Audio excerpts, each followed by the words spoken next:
The Helena Capital volleyball team recently broke Billings senior streak for most consecutive volleyball matches won. We caught up with that senior coach, Jeff Carroll, in this week's Sunday Conversation.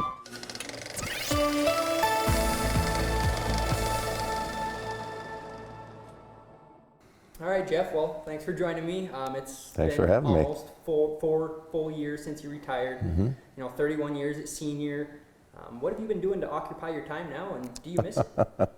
Well, I do miss it, but thankfully, one of my former players, Karen Switzer, is now the head coach, and so I've been volunteering a little bit over the last couple of years and having a blast with that. And but other than that, really, I'm a personal development and leadership coach, and spend a lot of time developing people to lead teams better, and really just helping leaders to develop a little bit, sharpen their edge from the inside out.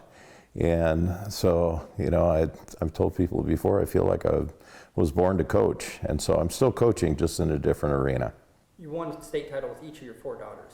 I did. As part of your 12 titles, which we'll get to.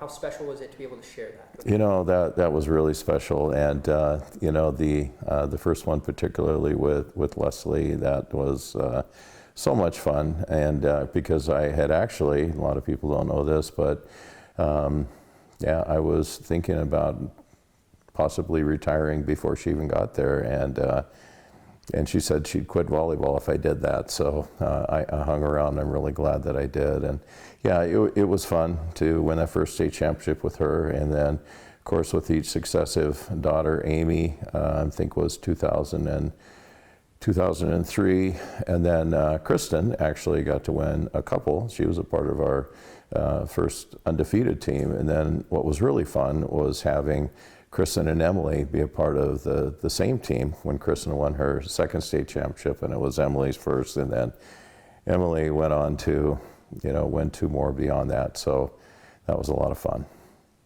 You mentioned you're still helping out with senior. Mm-hmm. You taught there. You went to school there, you coached there. I did. Just can't seem to get away. No, as I've told many people, you can take the man out of senior high, but you just can't take senior high out of the man. And a lot of people don't know too that, I loved volleyball, but honestly I loved senior high more than I loved volleyball. Grew up in senior high district all my life, and watched my next door neighbor, Joe McIntosh, who was the one who coached me. He graduated 5 years ahead of me, and that I just always wanted to be a Bronc, and I really kind of always wanted to stay a Bronc, and I still am. Now, when you chose to retire, you said you felt you flattened the team out, so to speak, that championships were the end-all, be-all for you guys. Yeah. You've had some time to sit back and kind of soak everything in. Are you still at peace with that choice? Yes, I really am, and like I said before, I still get the opportunity now to go back and offer whatever Karen needs me to offer. I love working with our middle blockers at senior high. I've got a couple of good ones, and the setter, of course, too. And I work with the whole team, of course, but that's kind of my primary responsibility that Karen has given me. And so, I still get to kind of fulfill that part of me that I miss. I don't get to spend all my time down there, but I still really enjoy it, and like I said, I'm sold out to senior high. I'm sold out to senior high volleyball, and doing whatever I can to help to kind of restore the legacy that we had, that we built over all those years. Over those 31 years, you're inevitably going to see a lot of the same people, a lot of the same coaches. So what kind of relationships did you develop with those coaches from around the state, and how are those still present today? Another person I still think the world of is Iona Stuckey, down at Huntley. We didn't play each other, and I guess we did maybe once in the Billings Invitational, so I can say that my record against her is 1-0, and it'd be good for me to remind her of that. But no, I really appreciate everything she's done, because she and I were kind of really cut from the same cloth. We were just so sold out to our programs and to our kids and to our schools, and so I'm still a huge Iona Stuckey fan. But when you think about it, a lot of the coaches that are out there, the ones that I coached against, most of them are gone. Been an incredible turnover through the years. But I think of those early battles with Patty Patrick at West High, and gosh, we were at each other's throats seemingly until we got to the end of her career, and we became really good friends before she passed away, and that was really difficult. And Carroll Coons, of course, started the program at Skyview. She and I are still really good friends, and so yeah, but there were a lot of good relationships that I built with coaches through the years as well. So you won those 12 state titles. Obviously, your daughters were there. You had 4 daughters win state championships. Do you have a favorite during that run? And if so, why? No, they were all the favorite. You know, anytime you're coming home with a game ball, and you know, and really to me, you know, we had a very, very strong culture at senior high with 5 really strong core values, and the number one core value always was that our program was a means to an end rather than an end in and of itself.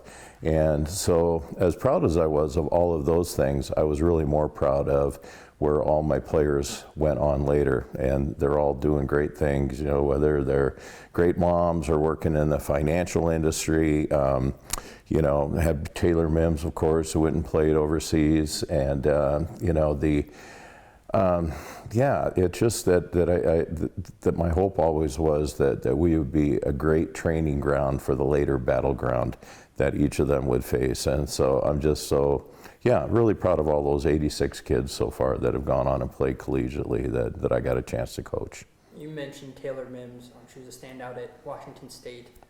The other 85 girls that have gone on to play collegiately, and those that you coached against that went on to play collegiately, Mm-hmm. you've seen more volleyball in Montana than most people can dream of. Mm-hmm. So if there was a Mount Rushmore for volleyball, how many girls from senior would be on that? Oh, I think probably 100 of them.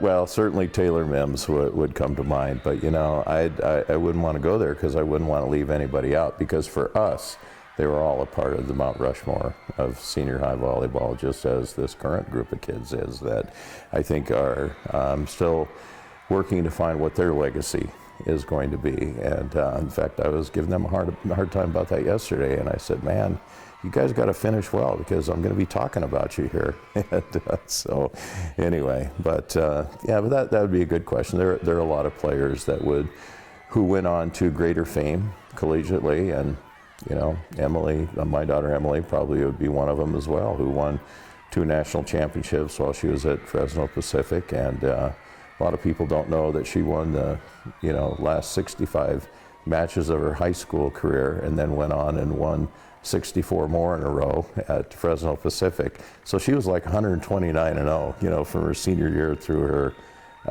sophomore year, somewhere into her sophomore year, and at Fresno Pacific. So that was kind of fun. But Taylor Mims being a 3rd-team All-American, you can't overlook that. But then again, can't minimize people like J.C. Henderson, you know, 2-time Gatorade Player of the Year. We had 8, I think, Gatorade Players of the Year, all of whom I got to coach, and Reagan Steiner being the latest one, playing down at Idaho State, she and her sister both. And really proud of those 14 kids, obviously, who went on and played Division I. So that's pretty special coming from Montana. You brought up the number 65. Helena Capital surpassed that this year. Yeah. How would your team fare against this year's Bruins? Well, that's what would be really fun, is to pit some of those teams, you know, because I think that, and actually we won 66 in a row, because we did win our first match, you know, against Helena High, of all people, of that next season, and then lost to, beat Helena Capital in the first match of that 2009 season, and then lost to Helena High in 5, you know, in the next one. So that broke our streak. But, you know, in comparing the two teams, you know, it's interesting, because I would compare our 2007 team, you know, that we had, you know, like 5 6-footers, and we had 9 kids that went on to play collegiately. I'd pit that team against anybody, anytime, anywhere. I still, in my humble opinion, the best team to ever play volleyball in the state of Montana. Well, they were part of a 4-peat from 2005 to 2008. Yes, they were. You guys had 3 in a row in 2012, Yeah. 13, and 14. Mm-hmm. What's it like being a part of those runs when you know you have a special group of girls? Well, you know, I think it was Lou Holtz who once said that you can't win without talent, but you can certainly lose with it. And so what I'm most proud of, you know, during those runs is that we found a way to keep the kids hungry. You know, and I think about my two volunteer assistant coaches, Keith and Deb Keller, you know, who were a part of all of that. And also, you know, and then former players like Chelsea Walter, who was a part of our program, and Karen Switzer, of course, who was, came back and coached with us. And, you know, so I think it really helped having, you know, players who had been there, and then also coaches who had been there and seen that, so to speak. And so anyway, yeah, I'm just really proud of, those were a fun thing to be a part of. And, you know, I don't know if anybody else is going to create 2 runs like what we did, you know, 124 and 2, I think, over those 4 years. And then, I don't know, it was, I can't remember what Taylor Mims went, but yeah, she was probably 93 and 1 or 2, something like that as well. And so those were 2 pretty incredible runs. A lot of great players, but also players that stayed hungry. You know, they weren't satisfied. And that's what leaders are. The 12 state championships, obviously those are nice, but the runner-up finishes, do those sting a little bit more? Are those the ones that you still think about? Some of them, yes. Yeah, especially the ones that we lost in 5. However, I will say that, and one of my most special teams, to be honest with you, was the 2001 team, that we were the runner-up to Kalispell. And I would still say, again, in my humble opinion, that was the best state championship match ever played. Every single point was contested between us and Kalispell. They ended up taking us out, but we feel like it would have been interesting if we could have gotten it to a second match. But, you know, it really felt like with that team, although we were runner-up that year, it still felt a little bit like we were co-champions, you know, that had we played another match that day, who knows. But, yeah, that 2001 team that was a runner-up, and we were kind of maybe 4 or 5 in the state, and yeah, there were some other teams out there that were expected to win it, and we just kind of ended up in the state championship. In 2011, you got to go down to Texas and coach some of the best volleyball players in the nation. Can you just tell me a little bit about that experience and some of the talent you got to see down there? Oh my goodness gracious, yeah. I mean, all these players went on to fantastic Division I careers, and I mean, I was just in awe going to the practices.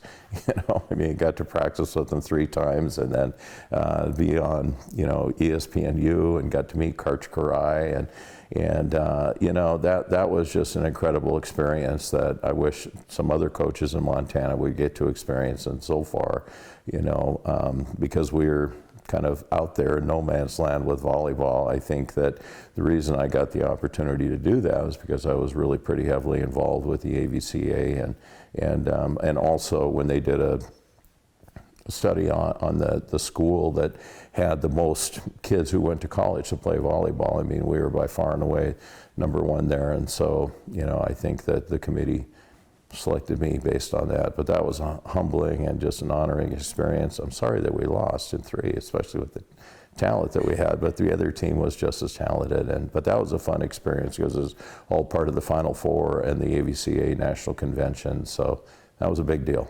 So you haven't quite hung up the whistle yet. You know, you're still helping out in your leadership coaching. What do the next 5 years look like for you? You know, that's a good question. I still really love doing what I'm doing. You know, coaches are about moving people forward. You know, they're advocates first and foremost. They're just in people's corner and, you know, really have no other agenda than to see them succeed. And also they're pretty structured. I still am, as this year's volleyball team at senior could tell you. You know, but I think too that you know, I love just working with a wide variety of individuals. I mean, I've worked with, you know, some of the top surgeons in town. I've worked with CEOs and all kinds of business leaders and business owners, and I love that piece. And also, I've had people a part of my programs who were in their 70s who said, you know, I'm just not done growing yet. Can I come and be a part of your team? I said, well, heck yeah. And so, you know, I get to work with such a wide variety of people now, but I think all of us, or at least leaders do, they want to finish well, and leaders are always edgy. They're always looking for that next mountain to climb. And so for me, I think it is just kind of that, you know, my next mountain is just continuing to develop more teams of leaders. And so, I don't know, I think that maybe the vision for the next 5 years is still unfolding and is really yet to reveal itself.